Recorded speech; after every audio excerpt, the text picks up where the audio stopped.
Pada video ini kita akan membahas terkait dengan metode pengelolaan keuangan dari Jepang, yaitu Kakeibo atau dibaca Kakeibo. Kakeibo adalah cara mengatur uang yang berasal dari Jepang.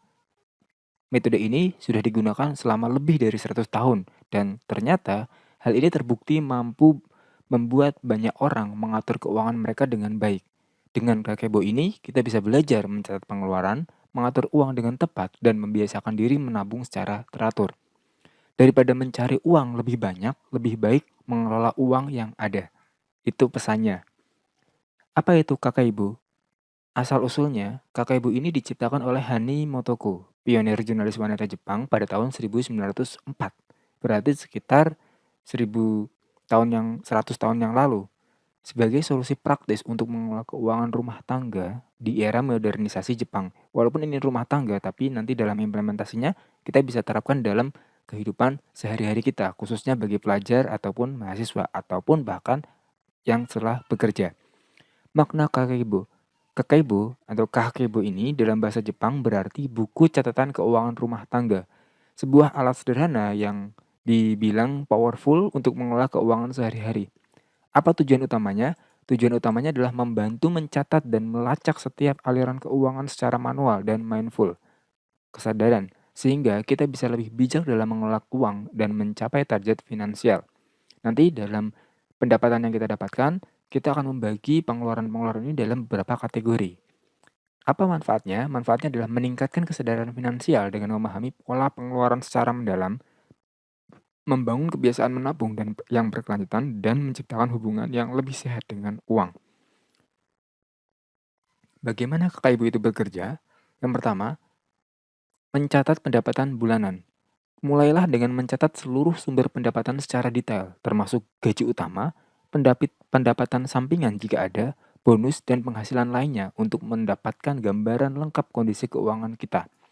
Jadi, kita awali dari pencatatan pendapatan bulanan kita secara keseluruhan. Lalu, bagi pengeluarannya. Nanti, pengeluaran itu kita kelompokkan ke dalam 4 kategori utama. Yang pertama adalah kebutuhan. Kebutuhan ini seperti makanan dan transportasi. Keinginan ini kaitannya dengan hiburan dan hobi. Kemudian ada tabungan. Tabungan ini investasi jangka panjang.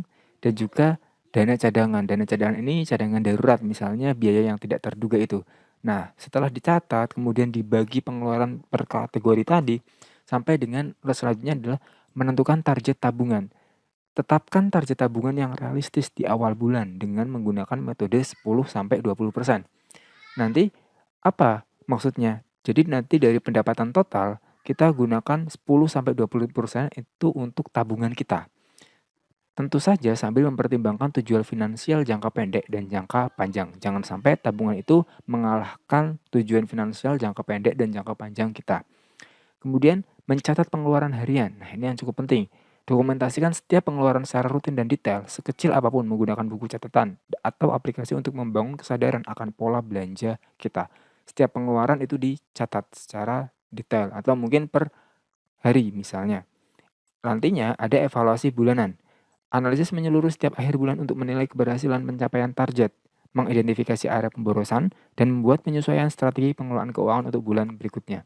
Bagaimana realisasinya atau contoh implementasinya? Kita kenalan dulu dengan Lisa dan bagaimana dia melakukan pencatatan Kakaibonya. Lisa ini adalah seorang karyawan swasta berusia 25 tahun yang ingin mulai mengelola keuangan dengan lebih baik. Dengan pendapatan tetapnya dia adalah 6 juta per bulan, dia memutuskan untuk mencoba metode Kakaibo untuk mengatur keuangan lebih terstruktur. Dia mentargetkan 6 juta ini, 3 jutanya dalam bulan ini untuk kebutuhan, jadi 50% itu untuk kebutuhan dasar, sandang pangan dia, sandang pangan papan dia intinya. Kemudian dia punya keinginan, yang keinginan ini dibatasi 20%. Hobi dia, hiburan dia mungkin dikala dia jenuh dalam bekerja misalnya, targetnya dia adalah memberikan batas 20%. Kemudian dia punya komitmen 20%-nya untuk tabungan. Jadi 1.200.000 ini dari 6 juta untuk tabungan. Sampai juga ada dana darurat, 10%-nya untuk dana darurat sebesar 600.000. Nah, dia termotivasi untuk memiliki kehidupan finansial yang lebih teratur. Lisa akan mencatat setiap pengeluarannya selama 1 bulan ke depan menggunakan metode Kakeibo. Ayo kita lihat perjalanan keuangannya. Minggu yang pertama. Nah, minggu pertama Lisa sudah mencatat KKBU-nya. Mulai dari 1 Juni, 2 Juni, 3 Juni, sampai dengan 7 Juni. Setiap hari itu ada pengeluarannya. Kategori kebutuhan, 1 Juni misalnya kategorinya kebutuhan, keterangannya adalah belanja makanan, jumlahnya 250. Dia rutin mencatatnya, tapi dia punya catatan rinci, 250 ini apa saja misalnya. Tapi di catatan yang lebih detail lagi. Ini sebagai simulasi, kita mencontohkan yang lebih ini saja. Kemudian berikutnya di akhir minggu, Lisa mengevaluasi pengeluarannya. Ternyata kebutuhan dia di minggu itu 730.000, keinginannya 195.000, tabungannya 300 dan dana daruratnya adalah 50.000. Ini belum dijadikan persentase, nanti di persentasenya di akhir bulan. Kemudian minggu pertama, minggu kedua. Minggu keduanya adalah tanggal 8 Juni. 9, 10, sampai 14 dia sudah mencatat juga. Ada kebutuhannya, ada keinginannya, ada dana darurat, tabungan, keinginan. Misalnya dana darurat, misalnya ponsel dia rusak.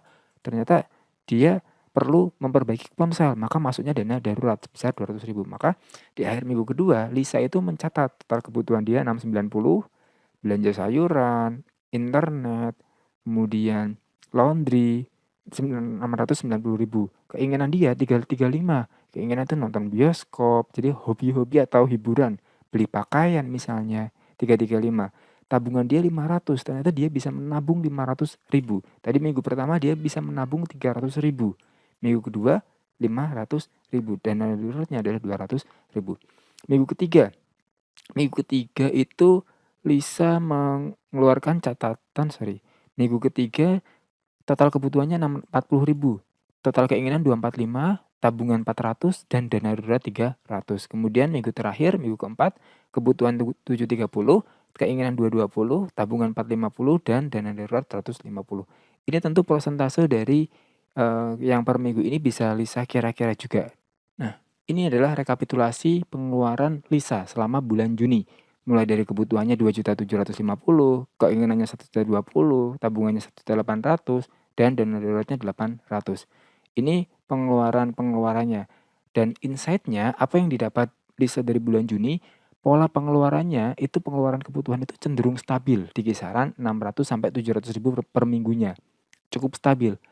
Keinginannya itu karena adanya tren positif dalam mengendalikan pengeluaran keinginan menurun dari 335.000 jadi 220.000. Konsistensi menabungnya itu dengan baik. Rata-rata Lisa per minggunya bisa menabung 450.000. Rekomendasi bulan depan, target pengeluarannya, pertahankan pengeluaran 700.000. Lalu optimasi tabungan, kalau bisa tingkatkan porsi tabungan yang biasanya per minggu itu 400 jadi 500 per minggu. Dan dana daruratnya, siapkan minimal 200.000 per minggu untuk dana darurat. Nah, ini bisa menjadi referensi Lisa dalam bulan berikutnya. Jadi jangan sampai ada target yang melebihi, kecuali memang itu hal yang tidak bisa diperkirakan. Nah, seperti itu. Kesimpulannya, dengan menggunakan KKBU ini atau KKBU ini, yang pertama ada kesadaran keuangan yang lebih baik. Karena mencatat tadi, kemudian proses pencatatan manual itu mendorong kebiasaan atau refleksi mendalam tentang setiap pengeluaran, membantu kita membuat keputusan keuangan yang lebih bijak. Pencapaian target finansial, dengan pembagian anggaran yang jelas dan disiplin mencatat, kita dapat mencapai target tabungan yang cepat dan konsisten. Serta yang lebih penting adalah transformasi gaya hidup. Metode ini tidak hanya mengubah cara kita mengelola uang, tapi juga membentuk pola pikir hemat dan bijak dalam jangka panjang. Seperti itu, jadi daripada kita berupaya atau dalam bahasa Jawanya ini ngoyo atau kerja yang terus-menerus untuk mendapatkan lebih banyak uang, lebih baik uang yang ada kita optimalkan dengan berbagai pencatatan dan metode yang efektif. Demikian video kita kali ini, semoga bermanfaat dan sekian.